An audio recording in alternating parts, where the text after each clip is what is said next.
আপনারা জানেন যে আমাদের FC women's Asia cup qualifying round আছে জুলাইয়ে।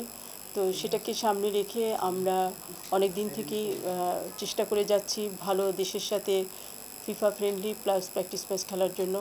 তো আমি আমার পার্সোনাল কানেকশন দিয়ে এক ট্রাই নেশন একটা আমরা রেডি করতে পেরেছি। সেটা হচ্ছে যে ইন্দোনেশিয়া, জর্ডান এবং বাংলাদেশ। তো এটা খেলাটা হবে জর্ডানে। এখানে আমরা 2টা ম্যাচ খেলবো। ফার্স্ট ম্যাচ হবে 31শে মে আর সেকেন্ড ম্যাচ হবে 3rd জুন।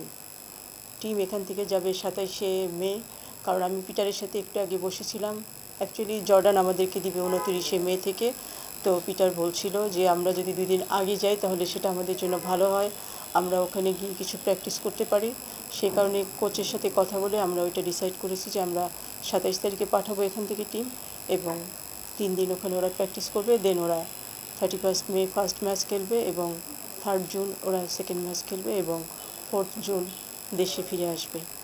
আপনারা জানেন যে র্যাঙ্কিংয়ের দিক থেকে জর্ডান হচ্ছে 74 এবং ইন্দোনেশিয়া 94, আমাদের থেকে অনেক বেশি এগিয়ে।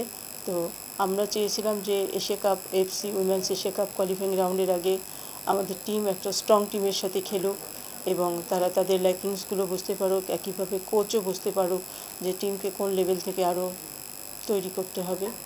সেটাকে সামনে রেখে এটা করা, তো আমার মনে হয় যেটা আমাদের টিমের জন্য অনেক বেশি ভালো হবে।